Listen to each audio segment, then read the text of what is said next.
हमारे भारत में प्रधानमंत्री नरेंद्र मोदी जी के नेतृत्व में आजकल काम हो रहा है। मुझे आज के इस अवसर पर आप सबसे भी, उड़ीसा के लोगों से भी ये अपील करनी है कि भारत के निर्माण के काम में आप सब लोग भी पूरी हृदय, मन और आत्मा से अपनी आहुति दें। निश्चित रूप से हम आने वाले वर्षों में भारत को न्यू इंडिया भी बना सकते हैं, भारत को हम आत्मनिर्भर भारत भी बना सकते हैं और एक दिन भारत को निश्चित रूप से विश्व गुरु भारत भी बना सकते हैं। आज के इस कार्यक्रम में आपने धैर्यपूर्वक मेरी बात सुनने के लिए मुझे मौका दिया, इसके लिए मैं आपका सबका हृदय से आभार व्यक्त करता हूँ। बहुत धन्यवाद सर, आपने सही ठहराया कि कैसे हम भारतीयों ने इस कोरोना के चैलेंज को एक अपॉर्चुनिटी में ट्रांसफॉर्म किया।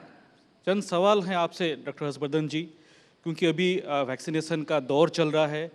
ये जो दो स्वदेशी वैक्सीन है, कोवैक्सीन और कोविशील्ड, हालांकि यहाँ उड़ीसा में भी काफ़ी उत्साह देखने को मिल रहे हैं कुछ दिनों में, लेकिन ये सवाल कई लोगों के मन में है कि ये दोनों वैक्सीन की एफिकेसी क्या है, ये कितना कारगर साबित हो सकते हैं कोरोना के खिलाफ लड़ाई में।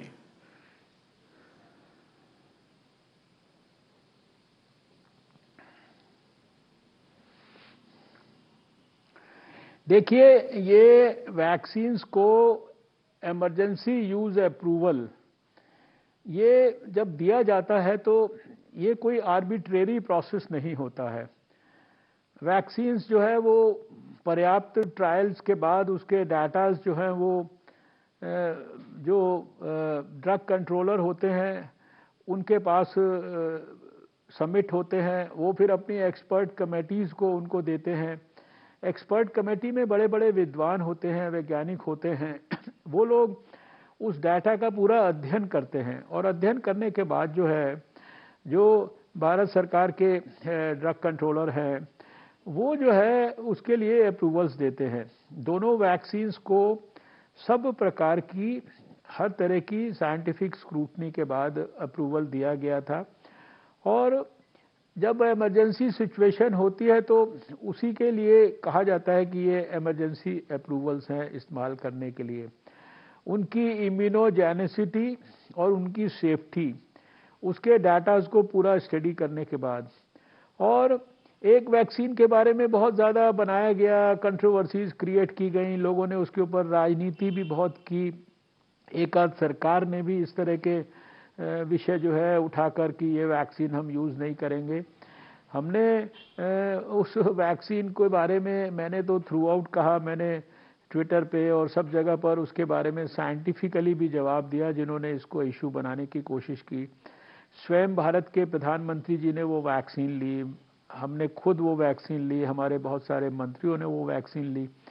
और जो एक डाटा जिसके बारे में बार बार कहा जाता था कि ये अभी तक पब्लिक डोमेन में नहीं आया है, जबकि 25,000 से ज़्यादा लोगों के ऊपर ट्रायल्स हो चुके थे, तो वो अभी तो आज जब मैं आपसे बात कर रहा हूँ वो so called long awaited data जो था उसकी एफिकेसी के बारे में वो भी आज उपलब्ध हो गया है। तो मैं भारत के लोगों से लगातार अपील करता रहा हूँ और फिर से मैं अपील करना चाहता हूँ कि अभी वैक्सीनेशन के इस फेज़ में भारत के हर 60 वर्ष से ऊपर के व्यक्ति के लिए और हर 45 और 59 साल के बीच के व्यक्ति के लिए जिसको कोई भी सिग्निफिकेंट बीमारी है, जिसे हम कोमॉर्बिडिटी कहते हैं, वो बिल्कुल एक सिंपल तरीके से सारे देश भर के प्रतिष्ठित छोटे बड़े प्राइवेट अस्पताल, सरकारी अस्पताल, सब जगह पर हमने वैक्सीन्स की उपलब्धता की है। वैक्सीन्स को पूरे देश के लिए भारत सरकार ने खरीद कर सारे देश में, चाहे वो सरकारी अस्पताल हो चाहे प्राइवेट अस्पताल हो, उसमें भारत सरकार ने उपलब्ध कराया है। स्टेट गवर्नमेंट्स के माध्यम से इन अस्पतालों को पहुंचाया गया है।